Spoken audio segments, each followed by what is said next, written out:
Dans cet exemple, on place une seule cellule de toute petite taille dans un grand bécher, très grand par rapport à la cellule. On considère que le volume de la cellule est négligeable devant le volume du bécher. Les deux compartiments qui sont en jeu sont d'une part la cellule, pour laquelle on considère qu'elle est très légèrement plasmolysée, si bien que la paroi n'exerce aucune pression, le potentiel de paroi, psi p, est nul. La présence de soluté dans le cytoplasme conduit au développement d'un potentiel de soluté, psi s, qui vous est donné, moins 0,7 mégapascal. Deuxième compartiment, le bécher. Ce bécher est placé à l'air libre, il n'y a donc aucune surpression, psi p égale 0, ni dépression d'ailleurs. On a placé ici une solution de saccharose 0,4 mol par litre. Ce saccharose, en solution, développe un potentiel de soluté. On sait que psi s, dans une solution idéale, a une valeur de moins RTC, où C est la concentration osmolaire, exprimée non pas par litre, mais par mètre cube, ce qui nécessite un facteur 1000 par rapport à une concentration en mol par litre. Dans le cas du saccharose, c'est un soluté qui ne se dissocie pas. Donc quand on pèse 0,4 mol de saccharose et qu'on le dissout, il reste 0,4 mol en solution. La concentration osmolaire de saccharose, de cette solution de saccharose, est donc égale à la concentration molaire de saccharose. En faisant le calcul, en considérant ici une température de 20 degrés, donc 293 Kelvin, et en utilisant la valeur de la constante des gaz parfaits 831 dans les unités du système international, on obtient que le potentiel de soluté est égal à moins 0,9 mégapascal. On a donc ici un système qui comprend deux compartiments. D'une part, le bécher, moins 0,9 mégapascal, d'autre part, la cellule, moins 0,7 mégapascal. Comme il y a une différence de potentiel hydrique, il y a mouvement d'eau. Ici, comme dans tous les cas, l'eau se déplace dans le sens des potentiels décroissants. On a donc sortie d'eau à partir de la cellule vers le bécher. La cellule qui était légèrement plasmolysée se retrouve donc plasmolysée. Lors de cette plasmolyse, le potentiel cellulaire évolue. Celui du bécher, en revanche, n'est pas modifié, parce que la quantité d'eau qui peut sortir de la cellule est totalement négligeable devant le volume du bécher. Il n'y a donc ni modification de psi p du bécher, ni dilution de la solution de saccharose, donc pas de changement de psi s dans le bécher. À l'équilibre, le potentiel hydrique de la solution présente dans le bécher est de moins 0,9 mégapascal. Puisqu'on est à l'équilibre, il n'y a plus de différence de potentiel hydrique entre les deux compartiments, si bien qu'à l'équilibre, le potentiel de la cellule, le potentiel hydrique de la cellule, sera égal à celui de la solution, moins 0,9 mégapascal.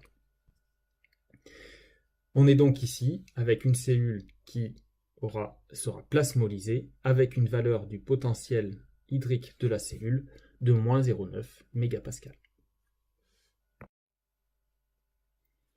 Dans cet exemple, on place une cellule végétale, qui est évidemment toute petite, dans un grand bécher, très grand par rapport à la cellule. On constate que dans le bécher, la solution a un potentiel hydrique de 0 mégapascal, c'est de l'eau pure.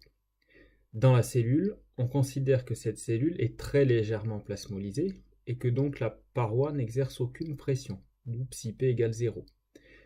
Comme des solutés sont présents dans la cellule, le potentiel de soluté est négatif. Ici, il est donné à moins 0,7 mégapascal. Du même coup, on a une différence de potentiel hydrique entre le bécher, nul, et la cellule, moins 0,7 mégapascal. Il y a donc mouvement d'eau. L'eau se déplace vers les potentiels décroissants, exactement comme pour l'enthalpie libre. On a donc ici entrée d'eau dans la cellule. Du point de vue de la cellule, cette entrée d'eau est très limitée puisque la cellule étant très légèrement plasmolysée, dès que de l'eau rentre, la paroi exerce une pression qui compense la tendance de l'eau à entrer. On a donc un potentiel de paroi qui va devenir positif. Du point de vue du bécher, le tout petit volume d'eau qui a quitté le bécher ne change rien au potentiel hydrique du bécher. On atteint un état d'équilibre, c'est-à-dire que la cellule n'éclate pas à cause de la paroi. Puisque lors de la transformation, le potentiel hydrique du bécher ne change pas, ça reste 0, et qu'il y a équilibre, on sait qu'à l'équilibre, le potentiel d'équilibre de la cellule sera de 0 mégapascal égal au potentiel hydrique de la solution qui entoure la cellule.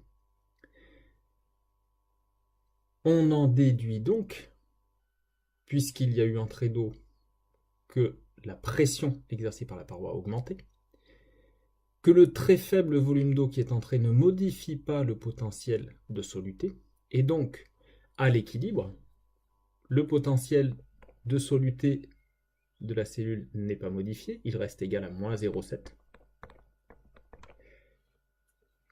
On sait par ailleurs qu'on atteint un équilibre où le potentiel hydrique de la cellule devient égal à celui du bécher. On en déduit donc qu'à l'équilibre, le potentiel hydrique exercé par la paroi, psi P, est égal à plus 0,7, de telle façon que la totalité des composantes du potentiel hydrique fasse un total nul. Dans les paramètres qui sont déterminants pour obtenir l'état d'équilibre, il faut considérer que la cellule est légèrement plasmolysée. Elle ne peut donc gagner que très peu d'eau. On néglige la quantité d'eau qui rentre. Et autre paramètre, le volume du bécher est très grand devant celui de la cellule. Ainsi, le potentiel hydrique du bécher, de la solution dans le bécher, n'est pas modifié.